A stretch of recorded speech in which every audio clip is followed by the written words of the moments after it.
Idan juga terkejang-kejang mirip kondisi Sogi dan kemudian tewas. Sebagai peristiwa rutin, pendaki gunung pasti memanfaatkan keremangan dan sepinya pagi hari berkabut untuk urusan ke belakang dan besar-besaran. Bahasa halusnya BAB. Saya pun bersiul-siul untuk menahan mulut yang gemetaran kedinginan, lalu mencari lokasi agak jauh dari kemah untuk menggali lubang di balik semak yang penuh tetesan embun pagi dingin. Memanfaatkan hari remang-remang untuk bersembunyi sejenak sambil mengentengkan badan dan bikin sehat pencernaan, begitu kata dokter. Antara ingat dan lupa, seusai beres-beres di peturasan alam terbuka, di kejauhan saya melihat sosok hewan berkaki 4 sedang jalan gontai dan anggun sekali. Apakah itu rumahnya, tapi kok rendah dan badannya panjang? Apakah anjing kampung? Tapi kampung kan jauh dari Kumbolo. Mata saya fokuskan lebih tajam lagi. Ya ampun, itu seekor macan tutul dewasa. Badannya makin jelas polanya, kelihatan bulu coklatnya dengan tutul-tutul hitam. Macan itu berjalan menjauh sendirian, berjalan sendiri tanpa ada teman ataupun keluarga macan yang bergabung. Tides kemudian muncul setelah berenang sendirian di danau Kumbolo yang indah dan banyak belibis liar. Idan muncul setelah salat subuh. Hoki terlihat tertarik lalu bertanya kemana arah macan tutul itu berjalan menghilang. Sebagai pecinta berat binatang peliharaan dan satwa liar, saya tahu karena pernah pegang-pegang anjing kampung. Peliharaannya termasuk seekor monyet jompo. Hoki kalau tidak salah mengajak Wiwik meninjau ujung hutan. Katanya mau melihat, siapa tahu ketemu macan tutul asli Semeru. Yang buas itu manusia, macan liar pasti takut didatengin orang, percaya nggak? Formasi tim dibentuk lagi. Herman dan Tides berjalan di muka dengan Freddy dan Idan. Baru itu macan pergi sendiri udah. Menjauh. Hoki mengikuti berbarengan dengan Maman, meninggalkan saya dan Wiwik yang berjalan paling belakang. Herman pun meminta tim memperhatikan tanda yang ditinggalkannya berupa bacokan 3 tahikan pada kulit pohon. Buat ini ya, tanda atau tumpukan 3 buah batu sebagai iya, sama batu ya, 3 buah batu. Zaman itu zaman susah buat pendaki gunung. Kami membawa kompas prismatik namun tidak melengkapi diri dengan peta topografi berskala besar.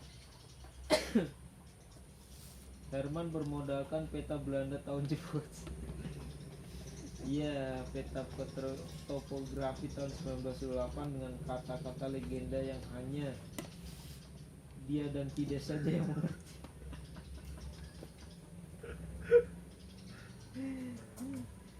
Lewat hutan lumpur ceprot-ceprot di kaki gunung Kepolo, tim mengasuh dan 3 pentolan pendaki gunung ini berjalan barengan, katanya mau mencari rintisan jalan criss-cross ke arah puncak gunung. Rintisan jalan criss-cross itu mau nyari arahnya. Saya ingat hanya disuruh mengasuh dulu menanti kedatangan Su, Tides dan Herman yang lagi survei. Cuaca tetap gerimis dan gerimis besar. Musim penghujan di zaman itu ngepas waktunya di tengah bulan Desember.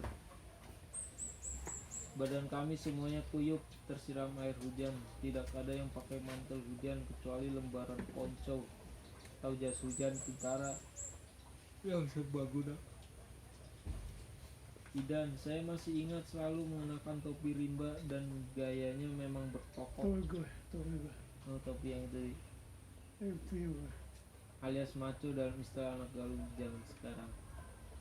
Menjelang sore, ketiga senioren plus Maman bergabung ke tim induk dan barisan 3 orang cacing cauk alias bersama Freddy dan Idan yang disebut Wiwik cacing pisang. Hoki menuturkan mereka sudah menemukan lorong di tengah semak belukar yang ternyata merupakan pintu masuk rintisan ke hutan arah ke atas.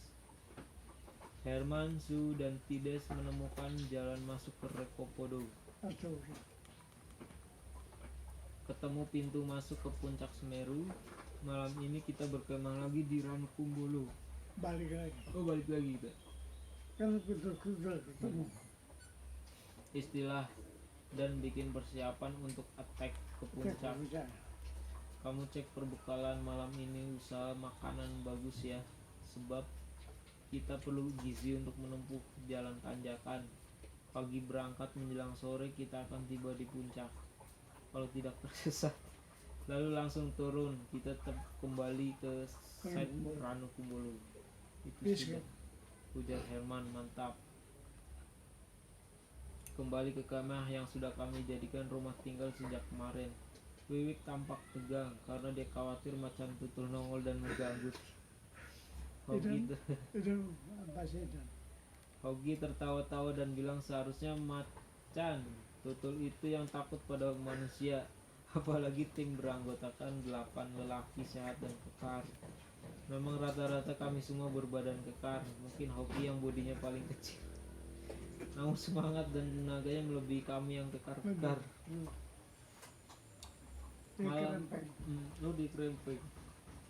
Malam hari yang sempat cerah kami jadikan ajang obrol dan bersenang gurau dengan Hogi. Bayangkan Hogi dengan tegas bilang, gua akan ulang tahun tanggal 17 Desember. Artinya hari Rabu yang jatuh lusa itu. Besok kan Selasa tanggal 16 Desember, gimana ya? Seharusnya gua mau berulang tahun di tanah tertinggi di Pulau Jawa. Jadi malam ini bikin makanan apa?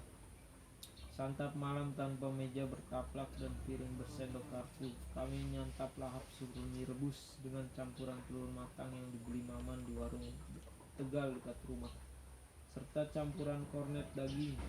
Masing-masing anggota dispensasi menenggak vitamin C yang dilarutkan dengan air dingin.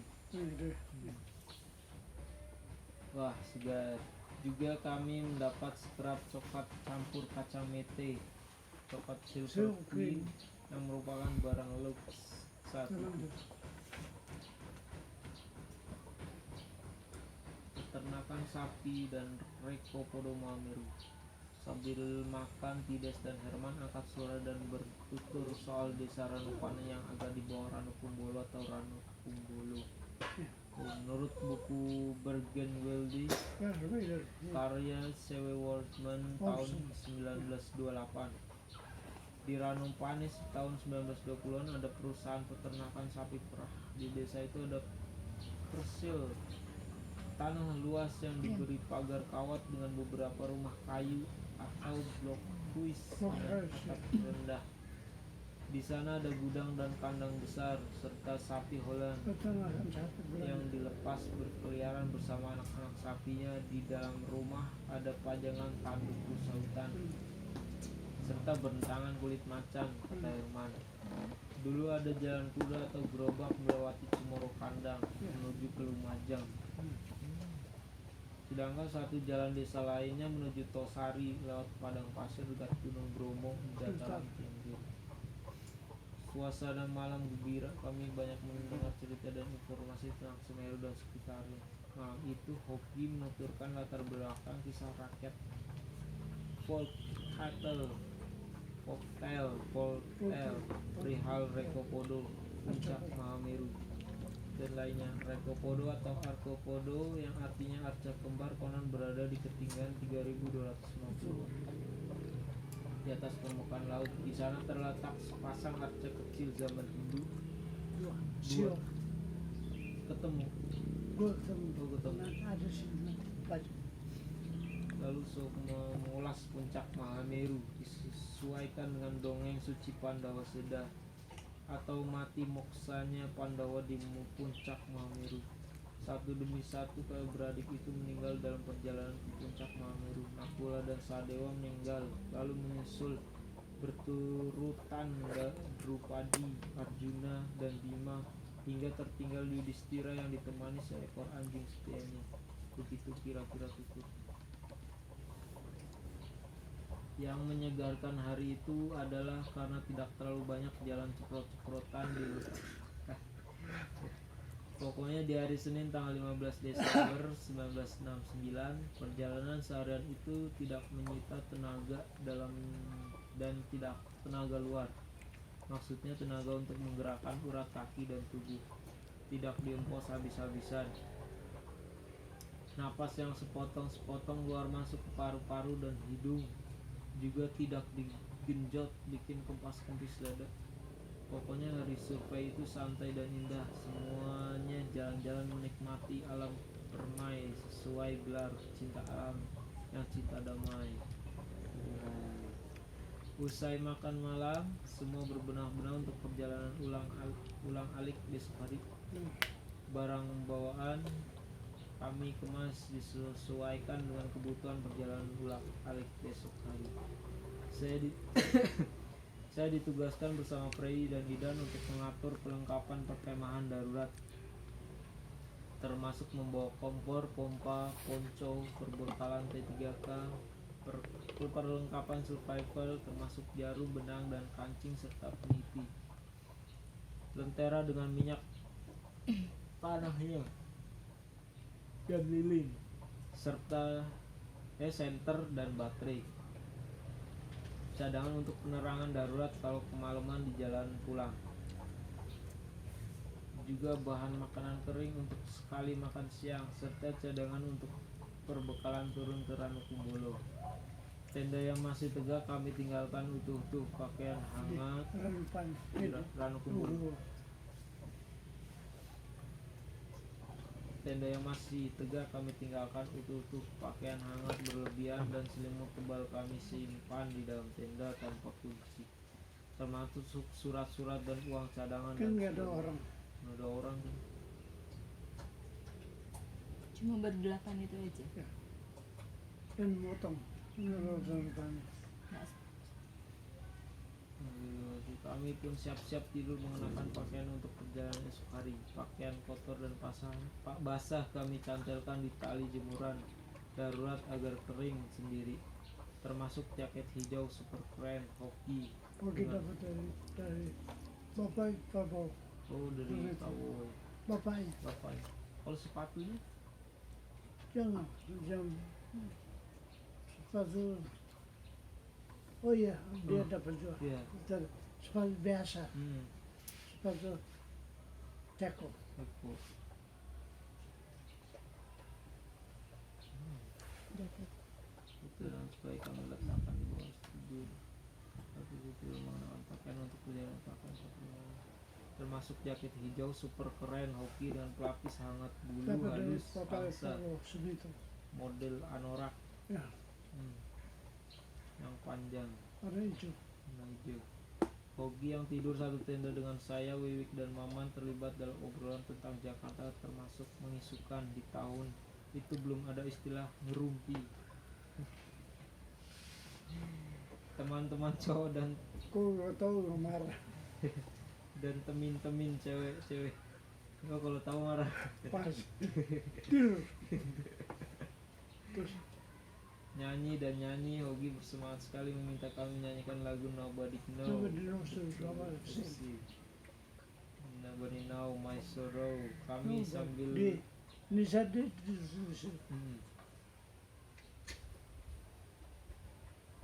sambil membahas makna lirik tentang nasib buruk budak negro pemetik kapas di AS di zaman perang saudara, lalu menyusul lagu Old Black Joe. Old Black Old Black. yang ada di Old Black Joe bagus. Berapa? Perihal nasib Klam Joe, budak hitam di perkebunan si bule. Mungkin sudah letih mendengar lagu-lagu sedih melulu, Hogi memimpin lagu gembira Row Row Row your boat gentle down the street, tau ya? Itu. Row your boat gentle down the street. Merry, dance as a dream. Anak. Ujung-ujungnya kami meringkuk dan kemulan selimut dan sarung. Karena di zaman 1969 kami belum punya kantong tidur atau sleeping. Tapi tendanya satu layer, tenda bentuk tenda atau gimana? Tenda yang zaman dulu. Kan sahabat dari Amerika yang saya punya. Dan gitu. Kejar pramuka. Kayak tidak pramuka ya. Sahabat dari Amerika. Kayak flysheet satu doang gitu. Satu turun di atas. Kan tadi kita main di sana Patiras. Besok. Mata kami picingkan, mulailah tidur-tidur ayam dulu sebelum tidur-tidur pula 11. Tanpa dengar suara kok ayam kami semua sudah terbangun. Tides rupanya sudah selesai berenang sendirian di Ranu Kumbolo. Beberapa ransel pun sudah dikemas rapi. Sepatu dirapikan, tali-tali ikatnya. Pagi itu masih setengah gelap. Kami siap berangkat. Herman sempat agak berang sedikit. Marah besok. Ya, rupanya dia mencari Idan yang baru selesai sembahyang subuh di Gue pojok nggak Ranu tahu Kumbolo. dia sholat. Juga tahu sholat. Kemana lu? Sorry Pak. Sholat. Sogi juga sudah siap, malah dia cengengesan mengenakan sepatu buat baru bawaan dari AS waktu Ya. studi Yang bakso itu bapaknya Prabowo. Prabowo ya. Makin keren tampilannya karena Hoki pun mengenakan kaos polo kuning UI. Iya. Ini juga. Wih, pakai baik ini. Jarang-jarang raselnya kelihatan gembung. Rupanya Hoki memuat ponco, jaket dan makanan tim.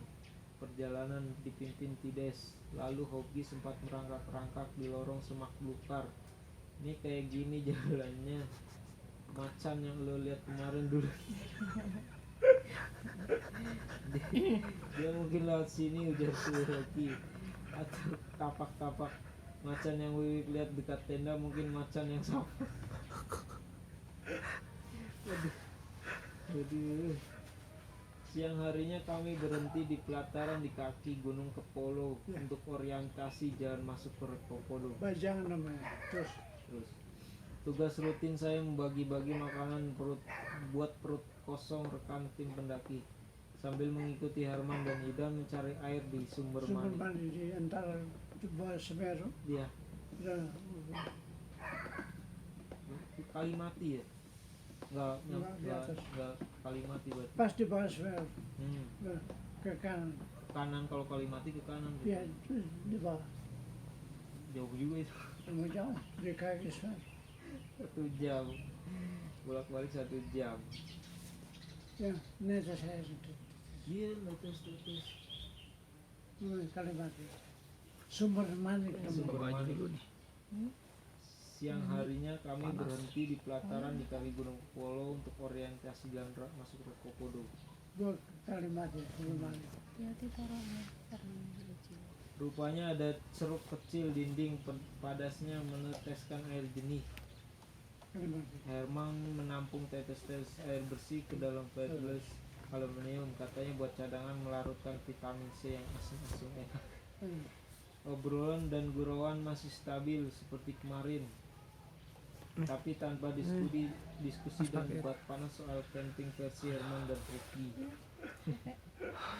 Hanya sesekali kami ajak Hoki soal ambisinya mau ulang tahun di puncak Semeru. Padahal hari ulang tahunnya baru jatuh besok, yaitu Rabu. kan tempatin 16. Kami pun teringat Tapi itu nggak mau bakar. kemarin malam Maman dan saya menyisihkan telur rebus, ikan sarden dan kornet serta kue kering tambah sayatan keju untuk bikin hidangan enak makan malam. Ya, santapan makan malam sekalian menyambut hari ulang tahun Sohoki ke-27. Selama perjalanan, seusai makan siang, seingat saya tidak ada kejadian penting. Sohoki seperti biasa berjalan mantap dan tetap gesit. Badannya yang agak ceking tapi kekar tetap melangkah maju meski medan di Rekopodo melandai dan makin curam. Arcopodo terus Menjelang tiba di atas hutan, tanaman makin homogen. Batang dan daun pohonnya rata-rata banyak ditumbuhi tanaman lumut-lumutan. Beban ranselnya tidak kalah berat dibanding ransel anggota lainnya. Kedelapan anggota tim memang diwajibkan membawa ransel dengan isi barang rata-rata 25 kg lebih, sebab dari perencanaan awal tim Semeru ini berniat melakukan perjalanan panjang ke Semeru. sambil menikmati pemandangan alam dataran tinggi Tengger. Makanya kami membuat 2 tenda yang di tahun itu termasuk berkelas meski masih berupa tent alias tenda dengan tiang di tengah serta belum memiliki bentangan lembaran plywood kadah air untuk melindungi tenda induk. Perbekalan makanan tim boleh dikata cukup meski tidak mewahan, dalam arti banyak membawa makanan kaleng yang saat itu barang impor mahal. Mie instan menjadi favorit dan hidangan canggih. Hanya butuh 5 menit digodok langsung jadi. Apalagi kalau dicampur kornet dan telur rebus, wah top surotup, kata anak zaman reformasi. Sebab super mie dengan kornet dan ikan sarden waktu itu sudah tergolong makanan gedongan, bukan hidangan mahasiswa kelas PGTUI.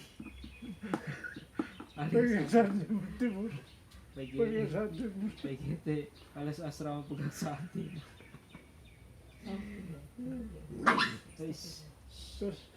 Soal makanan itu Hogi berperan besar karena dia pandai sekali bikin rayuan dan omongan manis. Hingga cewek-cewek FSUI rame-rame menyumbang makanan matang, kalengan dan makanan kering, termasuk kue kacang hijau dan lainnya. Entah siapa duluan tiba, rombongan pun berhenti di pelataran agak mendatar pada tinggian 3.300 meter. Dia pohon terakhir. Pohon terakhir ya, di depan ceruk dan jurang. Pas mau turun itu, Pohon terakhir mau naik. mau naik Pohon terakhir paling tinggi. Cemara Tunggal. Cemara Tunggal. Ya, ada banyak. Yang tunggu ambruk. Banyak. dan ambruk. Tunggu ambruk. Waktu di bawah dia, tempat kita selesai aja. Perbatasan antara pepohonan cemara dan daerah gundul berupa tangkuban gunung, bebatuan, dan pasir vulkanik menuju jalan setapak tanpa aturan bertindak Mahameru dan melewati tubir jurang kawah Jonggring. Itu gitu jurang. Tubir jurang. Terus Hogi sempat membahas soal arkopodo atau arke kembar alias rekopodo. Kedua benda arke klasik buatan zaman Hindu tersebut saat itu tidak kami temukan di sekitar kerumunan pohon cemara. Dan waktu tidak lama kami siap berkemas-kemas dan meninggalkan barang bawaan yang tidak perlu di dataran pohon cemara. itu naik. Hujan mulai turun dan menderas lagi. Angin kencang bertiup doyong ke bawah sambil mendorong kabut tebal dan hawa dingin membuat tubuh 8 penagi gunung menggigil. Di tempat pemberhentian sejenak itu kami membentangkan ponco sebagai alas tadah hujan. Itu yang itu kan bertahan waktu itu. Sambil meninggalkan Wonderland. Russell Wonderland. bawaan masing-masing. Tentunya tidak lupa mencantelkan lentera menyala mengikat jarak tempuh tinggal beberapa kilometer saja. Itu kira 300, punya yang 600, Si jauh 3 monas. tinggal beberapa mengingat jarak tempuh tinggal beberapa kilometer saja melalui medan bebatuan yang kebanyakan berupa tanjakan setengah miring dan landai. Masih perlu beberapa puluh menit untuk mencapai ketinggian 3.676 meter dari Rekopodo yang sekitar 3.200-an meter tingginya. Langkah-langkah berusaha mencengkram telapak beralasan sol sepatu kasar agar jejak mantap dan tidak terseret ke bawah mengingat tanah kasar itu lunak dan mudah berantakan. Sehingga kalau kami berhenti tanpa sadar tubuh akan merosot lagi ke bawah. Kali Kira- film 5 cm. Di film 5 cm. Mengingat tanah kasar itu lunak dan berantakan sehingga kalau kami berhenti merosot lagi. Kira-kira kalau melangkah 10 genjatan ke depan atau ke atas tapi berhenti sejenak maka tubuh akan merosot selangkah mundur. Antar anggota juga jangan jalan beriringan depan belakang karena injakan kaki bisa melongsorkan batu yang makin lama makin 5 keras cm. melaju ke bawah. Jadi mata harus jeli melihat ke depan dan ke atas. Jangan melamun jorok dan mata leye-leye, harus hati-hati. Sebab dampak longsoran batuan itu mirip avalanche yang makin lama makin cepat. makin deras. Gelindingan material itu siap mengancam keselamatan dan keutuhan badan, karena batu-batu bisa menimpa dan menghantam kepala dan anggota badan. Gelindingan batu campur rontokan pasir membuat anggota tim mendaki dengan formasi berpencar.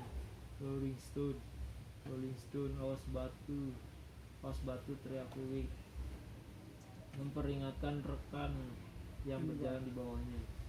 Terus terang kami tidak ingat lagi urutan rombongan ke puncak itu, hanya cuaca buruk yang penuh hujan dan gerimis campur kabut menjadi kenangan abadi, serta ingatan akan betapa seramnya mendengar suara ledakan dan letusan. Terus berapa jam? Zoom.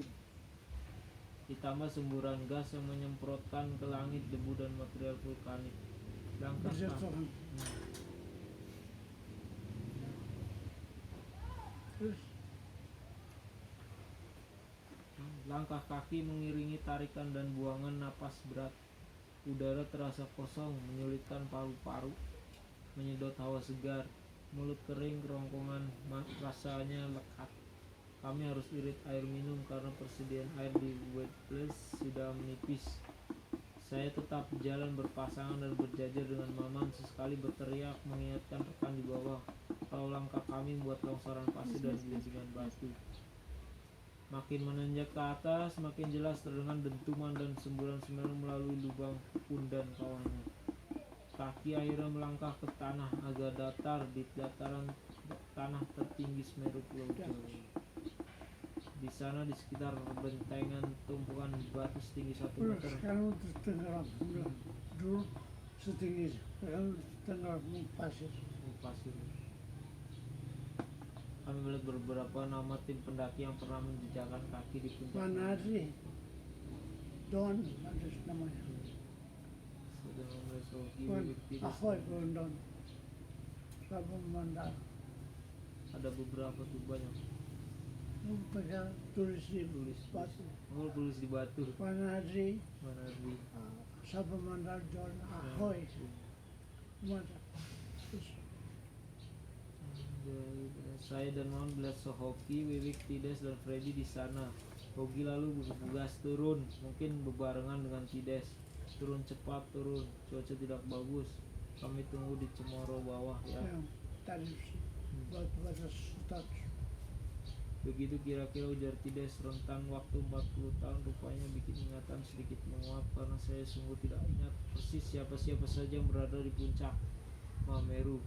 Untuk ini terima kasih buat Hemar yang sempat memotret Ida dan Freddy dan Wiwik di puncak Mameru. Hoki, Idan Fadi,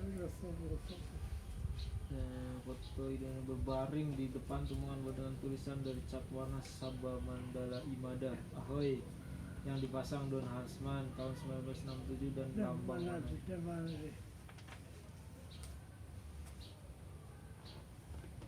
titik batu dan daun cemara.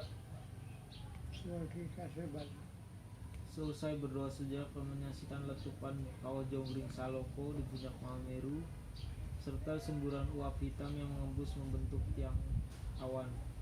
Saya turun dari puncak bersama Maman Abdurrahman, kalau tidak salah. Waktu itu tubuh ini hanya tersisa semangat karena langkah kami terseok-seok bengkai menuruni dataran lereng terbuka penuh pasir bebatuan tanpa tegakan pohon liar sama sekali. Kami pun harus menutup hidung dengan telapak tangan kosong, berusaha mencegah sengatan bau belerang yang makin menusuk mencium Itu racun. racun. Pada asli. Uap sengak berbau WC ini bikin rasa sesak kantong udara di paru-paru. Kami jalan terus ke bawah ke arah batas hutan tanaman Cemoro terakhir ke arah Regopodo yang ditandai dengan bentangan lemparan ponco tentara dan lentera besar yang sengaja kami nyalakan apinya beberapa saat menjelang pendakian ke puncak Mameru. Dum, suara ledakan dari kepulauan kawah terdengar lagi, diikuti bunyi persis panjang lesatan semburan material vulkanik di ruang kosong langit biru. Tidak lama semburan keras gas campuran bebatuan itu membentuk semacam cendawan berkepul-kepul, mekar dan membesar sambil merontokkan hujan pasir bebatuan di dataran miring itu. Sungguh indah dan dahsyat panorama alam di ketinggian 3.600 di atas permukaan laut. Namun hujan gerimis, air dingin plus pasir kasar itu membuat suasana terasa miris karena bercampur dengung angin dari relung ceruk jurang dan suara gemeretak batuan kecil yang longsor deras melaju ke jurang bawah. Pemandangan alam yang seharusnya indah di sore hari itu menjadi tontonan agak mengerikan dan kurang enak. Bukan hanya itu, jarak dari puncak ke Arkopodo yang elevasinya terpaut beberapa ratus meter di atas permukaan laut itu memaksa telapak kaki bekerja keras karena harus menahan berat badan. Dengkul pun pastinya setengah mati karena menjaga imbangan badan yang setengah merosot dan meluncur ke bawah melewati sembulan urat-urat tanah bebatuan.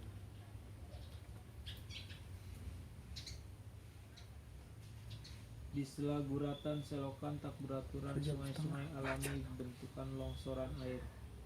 Udara adem pun makin dingin karena kabut kelabu kian tebal bercampur tirai halimun tipis, mungkin agak kekuningan. Badan yang sedang turun ini mulai agak memperlambat lajunya karena terlihat di depan di tepi medan yang agak curam ada sosok orang sedang duduk. Rupanya Hoki yang turun barengan dengan Tides sedang istirahat sejenak sendirian. Sementara Maman yang kelihatan mulai sempoyongan tetap melaju merosotkan badannya ke bawah.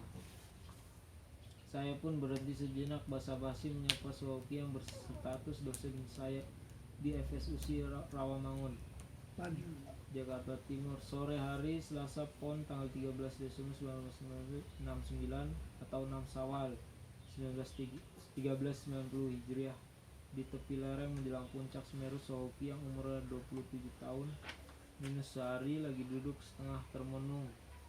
Sejarawan muda yang bujangan dan berbadang ceking tapi bugar itu lagi duduk termenung dengan gaya khasnya. Duduk dengan lutut kaki terlipat ke dada dengan menopang dagu. Su sempat tersenyum dan bilang, nitip ya, ambil dan bawa pulang batu Semeru, batu dari tarak tertinggi di Jawa, simpan dan berikan ke cewek-cewek ya, begitu kira-kira ujarnya. Tidak ada cerita panjang ataupun obrolan bertele-tele. Kondisi cuaca tidak ramah dan tidak memungkinkan berlanjutkan pembicaraan berlangsung akrab. Saya pun tanpa basa-basi melanjutkan perjalanan turun ke arah Raikopodo ke tanah stopan untuk istirahat sejenak dan berkumpul dengan anggota tim sebelum semuanya kompak barengan turun ke kemah induk di dekat Ranukumbolo. Ternyata setelah saya jumpa Pak dosen Soki, beberapa saat kemudian Wijana alias Wiwik juga mengalami hal mirip. Wiwik sempat ngobrol dengan Hoki di lokasi yang sama beberapa menit sebelum saya. Hoki menitipkan rumput daun cemara yang dipetiknya di kemah darurat. Pada Wiwik, Hoki juga bilang, Wik, bawa ke Jakarta daun cemara ini.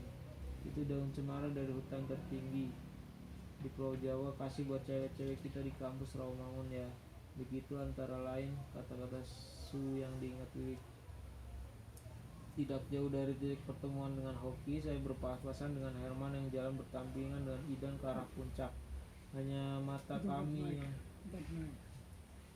kami saja yang saling menatap tanpa teguran dan sapaan basa-basi. Saya terus turun ke arah pohon cemara.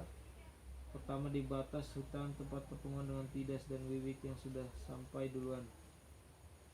Seingat saya selama perjalanan turun di Raikopodo itu saya kebanyakan merosot dan bertumpu di atas pantat sambil menekuk satu kaki dan memakai telapak tangan yang menekan tangan semacam kemudi mengarah tubuh loyolus ke bawah.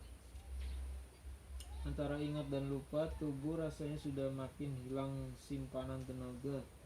Mungkin sudah terkuras untuk memompa stamina selama perjalanan pendakian non-stop seharian. Setelah sempoyongan pakai rada pusing, saya akhirnya tiba di perkemahan darurat tempat menyimpan ransel, peralatan masak sekadarnya, air minum, bahan makanan dan baju hangat cadangan. Di pinggir bentangan lembaran atap ponco sudah ada Tides. Tiba-tiba terdengar suara gerudukan longsoran pasir batuan di samping kiri, serta kelihatan sosok tubuh merosot ke arah jurang. Itu Maman. Badil, cepat tolong, bantu angkat dia. Betul, Maman terjatuh merosot agak tergeletak ke jurang kecil itu. Sebelum saya turun, Maman sudah merangkak, merayap lemas. Mendatangi kami, tidak ingat lagi bagaimana ceritanya. Seingat saya, Wiwik tiba-tiba sudah di situ. Maman diam-diam saja. Lalu tiba-tiba bersuara tidak jelas, ditujukan ke siapa? Apa salahku? Oh, begitu antara lain kata-kata yang diingat Wiwik dan saya. Tiba-tiba saja Maman bergerak-gerak dan saat itu tubuhnya meronta-ronta lebih keras. Saya terpaksa merangkul keras badannya supaya Maman tenang dan tidak merosot terjatuh ke selokan dalam itu lagi. Ngigau terus. Wiwik juga membantu menekan pundak Maman agar dia bisa duduk tenang dan tidak goyang-goyang terus. Saya memeriksa cadangan makanan yang ada, termasuk air bersih yang tersedia di Wetless, kompor pompa yang kami juluki kompor tukang tahu. Saya nyalakan dan siap-siap bikin air panas untuk kopi. Ya mungkin bikin kopi karena Tides itu hobinya minum kopi hitam pahit panas.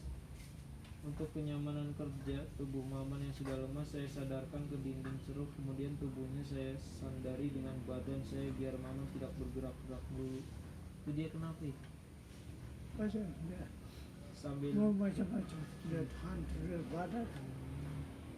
Sambil menanti sisa halusinasi. Sisa romansu, Herman, Idan, dan Freddy di pelataran tanah sempit di sekitar pohon cemara terakhir. Kami ramai-ramai membersihkan dan memasang lembaran ponco sebagai atap berikut alias dari ponco juga, untuk kemah darurat dan berlindung dari tetesan gerimis air dingin serta curahan pasir halus dari sisa udara letusan ke pundah Kawah Jombring Saloko. Sore itu mulai remang-remang.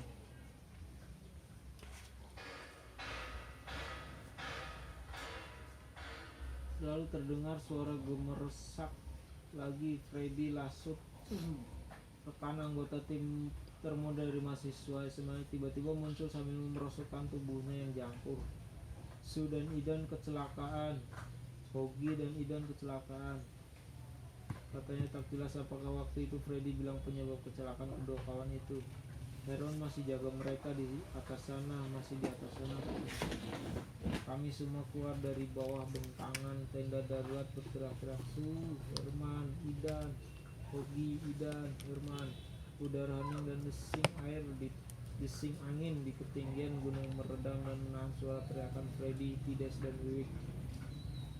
Dan saya teriak-teriak lagi. Udara pun tetap kosong suara balasan kecuali desing angin dan suara dentuman kawah. Malah alam membalas dengan curahan gerimis. Lalu terdengar lagi suara dan gaung bunyi dum. Lalu langit sore yang setengah gelap makin kelam, tertutup tirai tebal gas letusan plus debu dan material vulkanik kasar. Langit pun senyap. Tidak ada balasan suara teriakan dari Su, Idan, dan Herman. Lagi-lagi cuma suara dan bunyi-bunyi pantulan angin.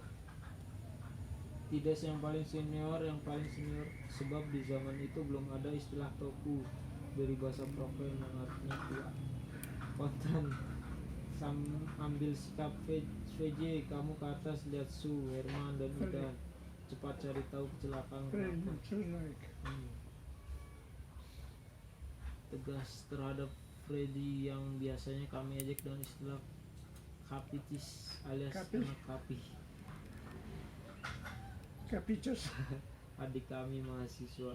Untuk mendukung dia, Tides meminta saya mencopot baju hangat cadangan, meminjamkannya ke Freddy biar dia pakai dan cepat naik ke ketinggian sekitar 300 meter level di atas Rekobodo. Ini bawa senter. Cepat turun ya, jangan sampai gelap, kata Tides. Freddy menurut dia cepat-cepat balik ke atas. Ketika itu juga mulai meruap rasa was-was, rasa khawatir, rasa bingung, dan rasa bengong sedalam-dalamnya. Sebab Tides yang membawanya tenang mulai agak bingung dan saat itu tidak bisa menjawab pertanyaan saya dan Wiwik. Kira-kira apa penyebab kecelakaan, juga jenis kecelakaan apaan. Apa yang ketimpa batu, terkilir, jatuh ke jurang, kaki patah, atau kepala pecah, atau kecelakaan apaan. Saat Freddy naik lagi, Maman yang tadinya anteng dan duduk merentung atau suara tiba-tiba merangkak dan tahu-tahu terperosok lagi ke selokan. Lupa ya. Besar di segala shelter darurat. Saya disuruh menyeret Maman ke atas serta memaksanya duduk tenang di ceruk kecil yang menjadi camping site darurat. Seperti sebelumnya, tubuh Maman yang lunglai saya sadarkan dan jadikan badannya sandaran empuk lagi. Maman saya dulu agak tenang tapi makin ngaco sekali dia berbicara ngelantur. Malah saya ingat Wiwik Mama saat itu menyebut kata-kata macan putih, badak putih, dan apa salahku. Untuk menjaga kondisi tubuh Maman, Wiwik memasukkan biskuit ke mulut Maman untuk dikunyah dan ditelan. Tapi Maman diam saja. Lalu Wiwik menyodorkan air hangat lagi-lagi. Maman ogah buka mulutnya. Gue naik pitam air panas itu gue siramin ke lehernya, iya kan? Entah beberapa puluh menit, tapi yang jelas cuaca masih belum betul gelap. Lama-lama terdengar suara geruduk-geruduk. Guliran batu itu kelihatan Freddy berdua dengan Herman meluncur turun. Yang Herman dan Freddy saja, tanpa Hoki dan Idan Lubis. Herman datang duluan sambil mengepaskan diri ke tenda darurat. Dia langsung melapor ketidak Hoki dan Idan sudah meninggal. Mereka tiba-tiba kejang-kejangan kemudian tidak bergerak. Udah Herman yang bikin tidak Wiwik dan saya benar-benar kaget. Maman pun diberitahu hal itu tapi dia tenang saja tanpa perubahan romantika. Kami semua bingung tak tahu harus berbuat apa kecuali berharap semoga laporan Herman itu ngaco. Kami berharap semoga Su dan Idan cuma tertidur hebat, terluka kakinya atau tertimpa jatuhan batu dan pingsan. Terus terang kami masih berharap besok pagi Hoki dan Idan siuman, lalu bergabung dan tertawa-tawa lagi sambil mengisahkan pengalaman masing-masing selama semalaman tidur sendiri-sendiri sejenak di gunung tanpa tenda dan terpisah dari anggota tim lain. Nyala lentera meredup meski tetap memancarkan sinar api kecil yang bergoyang-goyang. Dalam suasana redup, Tides mengajak kami berdoa. Dia berdoa kusuk. Pak Katopo jadi pemimpin sembahyang malam di tanah tertinggi di tanah Jawa. Di bawah bentangan tenda darurat penolak tetesan hujan, Tides meminta pertolongan Tuhan supaya kami dijauhkan dari segala bahaya dan percobaan. Tides memanjatkan doa harapannya agar Su dan Idan diberi kesempatan hidup selamat lagi. Amin. Saya ingat saat itu saya benar-benar menangis. Tinggalkan Su berdua dengan Idan. Berkumpullah kami 6 manusia yang berhobi olahraga jalan kaki jauh-jauh ke alam indah. Malah sampai ke puncak-puncak gunung tertinggi di Jawa, ke Gunung Semeru. Malam dingin, kami lalui di bawah tenda darurat yang hanya memiliki bentangan atap yang bocor. Tanpa alas tenda apalagi dinding tenda penutup kiri kanan dan muka belakang. Untuk cadangan pakaian hangat yang terbatas karena perlengkapan dan perbekalan semuanya kami tinggal di tenda pusar di tepi Ranokumbolo masih terbungkus rapi dalam kantong plastik. Tides yang paling tenang meminta saya memeriksa kekuatan bahan pangan yang tersedia, apa yang mau dihitung dan diperiksa sebagai petugas dapur. Saya hafal luar kepala kalau hari itu kami cuma membawa jatah makan siang 1 kali serta makan malam secukupnya. Rencananya setibanya di puncak kami langsung turun dan makan malam enak di kemah pusat di Ranokumbolo. Bahkan air minum pun hanya tersisa 2 pedles atau botol aluminium tentara. Di malam yang kelam dan kejadian yang masih gelap, kenyataannya itu kami hanya makan biskuit, kue kering kacang hijau, sekerat gula jawa, secuil coklat ditambah setebuk air bersih, plus air hujan yang menetes laut bocoran atap tenda. Dan lupa porsi buat Maman supaya dia telan dan jangan dilepeh ya. Wiwik memberi peringatan untuk Maman yang diam-diam saja namun sesekali meracaukan kata-kata yang menurut Wiwik bercampur bahasa Jawa. Betul Sunda, Maman Sunda. Maman Sunda tapi Jawa ya. Jawa. Berarti Idan nama itu di atas ditinggal. Udah mati.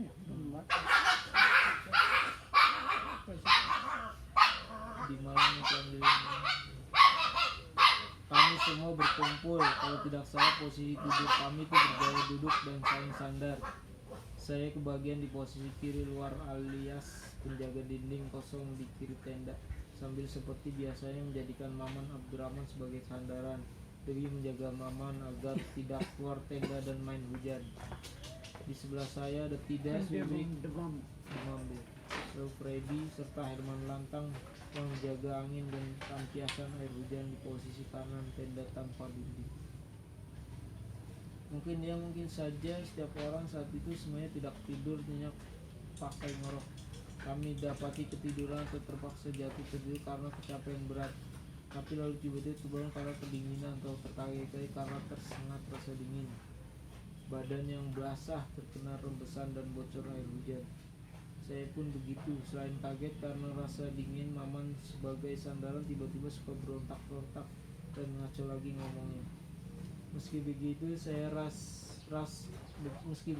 rasa yang paling mendera badan ini justru bukan rasa lapar, tidak layak terisikan makanan, namun pembicaraan dengan batin sendiri. Bagaimana kalau Hogi dan Idan betul-betul meninggal?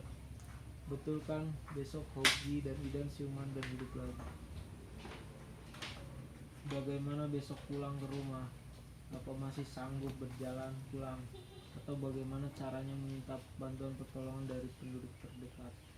Lalu muncul pikiran-pikiran tidak terpuji, misalnya kalau nanti bisa selamat tidak akan naik gunung karena hanya cari mati dan cari sengsara. Bahwa pikiran jelek-jelek itu tuh lumrah mengingat kondisi kami 6 lelaki sedang terkapar dan terdampar di tanah terbuka yang mungkin tertinggi di Pulau Jawa. Lalu sekilas terbayang suasana rumah dan ranjang kasur di rumah, padahal kami sedang tiduran setengah terduduk di atas tanah berbenjol-benjol, batuan kasar dan tajam, plus tetesan air hujan dari awan langit di ketinggian ribuan meter. Tidur lagi dan bangun lagi, tidur lagi dan bangun lagi. Malam dingin basah yang tadinya akan menjadi malam menyambut Rabu 17 Desember 69 atau hari ulang tahun Sohoki memasuki usia 27 tahun. Ternyata kami berenam melewati sampai pagi tanpa badan hangat Sohoki dan Idan Javan Tari Lewis. Pagi hari itu kami sambut dengan harapan penuh cemas, siapa tahu Hoki dan Idan masih hidup. Maman masuk lagi, jangan keluar, masih dingin. Lapat-lapat saya terbangun di pagi subuh karena mendengar suara keras Freddy memperingatkan Maman supaya tetap di bawah tenda. Setelah itu semua pendaki gunung itu terbangun entah karena kompak atau karena tidak dapat melanjutkan tiduran. Hening dan sepi campur dingin pada pagi hari di Rekopodo tidak ada instruksi Pides supaya bikin kopi pahit atau permintaan Hogi agar menyimpan super mie rebus pakai telur campur kornet tangan dengan dalih biar tambah gizi dan kalori. Semua saling lihat dan tidak ada harapan keras saat disapaan keras selamat pagi ataupun siul-siul saat mempersiapkan lubang WC darurat di balik semak. Tahu mulut berbusa putih terkena pasta gosok gigi, yang ada cuma paras muka tegang tanpa senyum manis dan mesem basi. Saya akan ajak Wik turun ke Gubuk Laka hari ini juga karena Wik bisa berkomunikasi bahasa Jawa. Kami akan segera berangkat. Maman kepanasan bukan kesurupan. Demam dan kesurupan. Apa penyakit Bahasa Jawa. Iya. Terus kalau belum bahasa belum bisa batu, kalau belum bosan, gue bisa banget. Izin. Zuhur. Supaya tidak kemalaman di jalan, setibanya di bawah saya akan kontak Jakarta dan pejabat Semarang mencari bantuan untuk evakuasi korban Sofi dan Idan Lubis. Kalau sudah positif meninggal dunia seperti laporan Herman dan Freddy tadi malam. Juga saya akan mencari tenaga-tenaga fresh untuk membantu proses evakuasi korban dan pertolongan buat Maman. Juga kami akan koordinir agar kirim bahan makanan yang banyak begitu saran mirip komando dari Pides. Berarti Opa ketemu udah nggak ada atau masih ada? Banyak udah mati. Udah mati. Oke. Herman dan Freddy tolong dicek lagi Hobi Dia dan sudah Idan di atas ya. Apakah ada kemungkinan masih survive? Badil betul-betul jaga dan rawat Maman masih shock. Jangan sampai Maman main air hujan dan jatuh-jatuhan lagi. Jangan ada yang bertengkar. Herman yang paling senior jadi pimpin. Sebelum kami turun, kita doa dulu ya Badil. Jangan lupa bekal aku dan Wiwik buat di perjalanan. Sesuai doa khusyuk singkat, Tides dan Wiwik menerima apa adanya. Bekal makanan berupa beberapa potong biskuit, kacang, beberapa coklat sisa tadi malam, tambah sebotol air bersih, serta pil vitamin C besar. Saat itu barang Lux. Tides dan Wiwik pun pergi dan turun gunung. Kedua orang ini ketika sampai di ujung penglihatan masih sempat menengok dan angkat tangan pamitan. Mereka pergi dan kami harap akan kembali membawa bantuan tenaga segar setelah makanan enak. Herman mengajak saya dan Freddy untuk benar-benar dan bersih-bersih camping site darurat sebelum naik ke lokasi Sogi dan Idan yang ditinggal sendiri di atas tanah batu terbuka menjelang puncak. Sementara itu suara ledakan dan hujan deras menjadi bunyi alam di pagi itu. Ditambah udara pengap berbau belerang, Herman dan Freddy lagi-lagi meminta saya menjaga Maman. Sementara tali kemali dan beberapa lembar plastik mereka bawa serta untuk keperluan darurat. Mereka berdua hanya membawa sedikit bekal obat-obatan untuk luka luar tanpa minta bekal yang sudah tinggal sisa-sisa dan remah-remah. Herman lalu menyantelkan kotak perbekalan P3K berisi botol obat merah dan gulungan perban, masker, pinset, kapas, gunting kecil, salep, obat tetes mata, pisau lipat kecil, peniti, dan benda lainnya. Namun Herman saya larang membawa kotak korek api. Barang ini saya simpan hati-hati karena saya perlukan untuk nyala kompor dan kompor. Juga saya hafal betul kalau hanya tersisa 8 batang.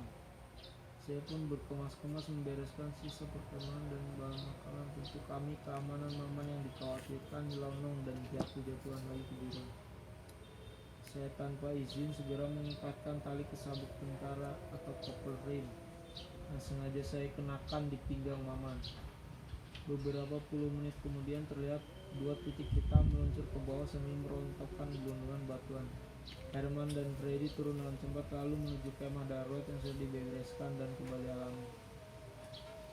Herman yang sudah tidak stres dan sudah tidak menuturkan ke saya kalau Su dan Idan positif sudah meninggal. Tanpa tangis dan seduh-sedan berlebihan, Herman yakin Hoki dan Idan sungguh sudah tutup usia di tanah tinggi Pulau Jawa.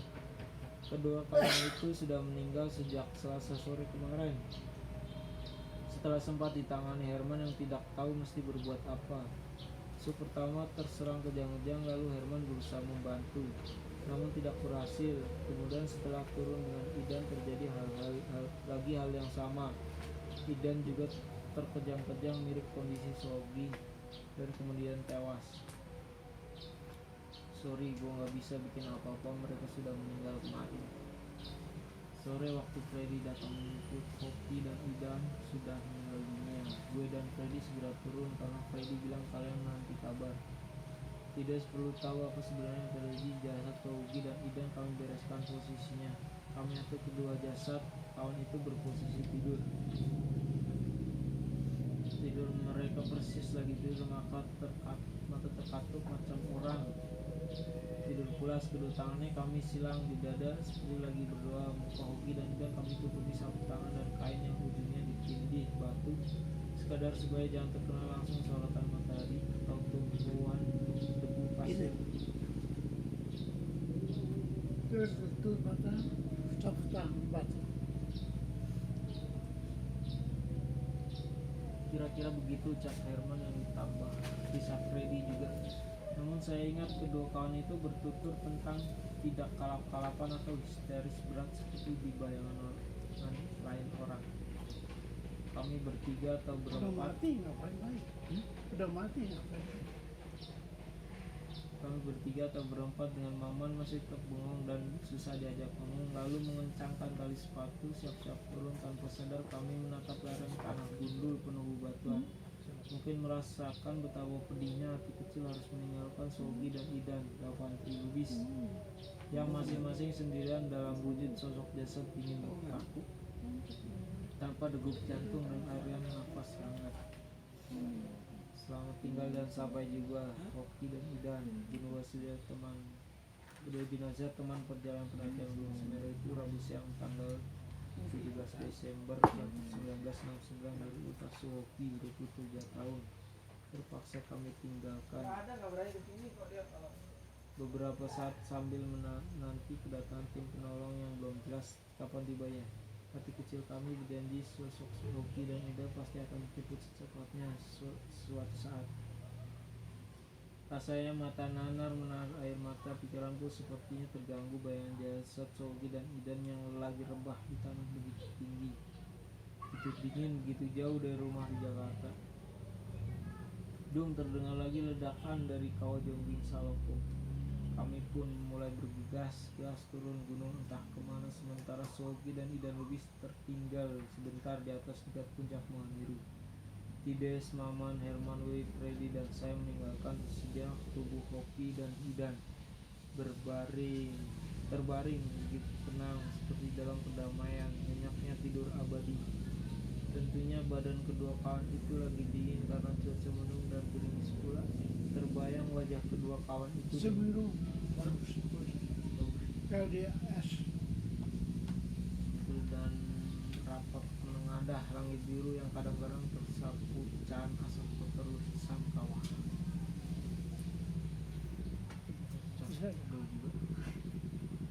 Capek. Boleh gue sama tuh, enggak capek. Gue udah gue bisa pakai.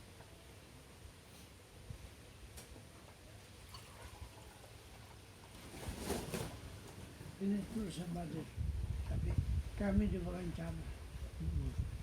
Ada editor.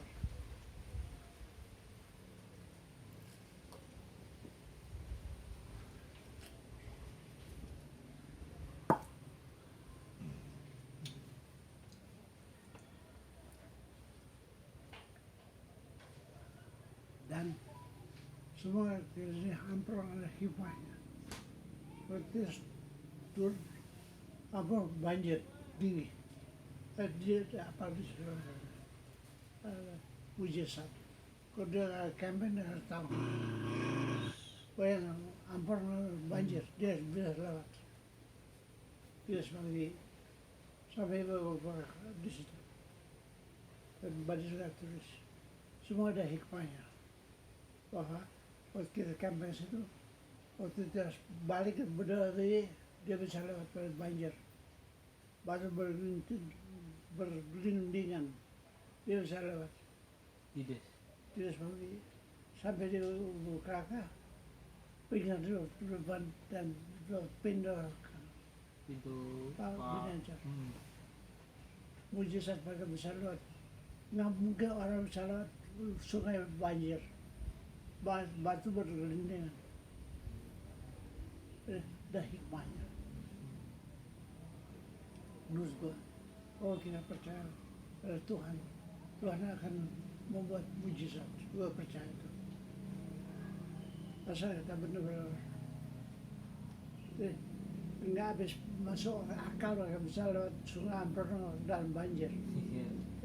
Ada hikmahnya mereka. Kita camping di sana. Waktu kita camping, dia mempelajari. Waktu camping di bawah jadi mempelajari rute ya. Jadi waktu dia turun banjir gede dia bisa lewat. Dia tahu posisi-posisi yang enak. Itu mujizat. Tapi nggak ada tulis ini. Nggak ditulis. Baru lupa. Dia sudah baru. Yang penting nggak ditulis. Semua ada hikmahnya. Beliau sudah meninggal. Udah, basah. Tahun berapa? bulan apa? Beberapa bulan lalu. Oh, baru beberapa bulan lalu. Oh, baru berapa bulan lalu. Ada di WhatsApp.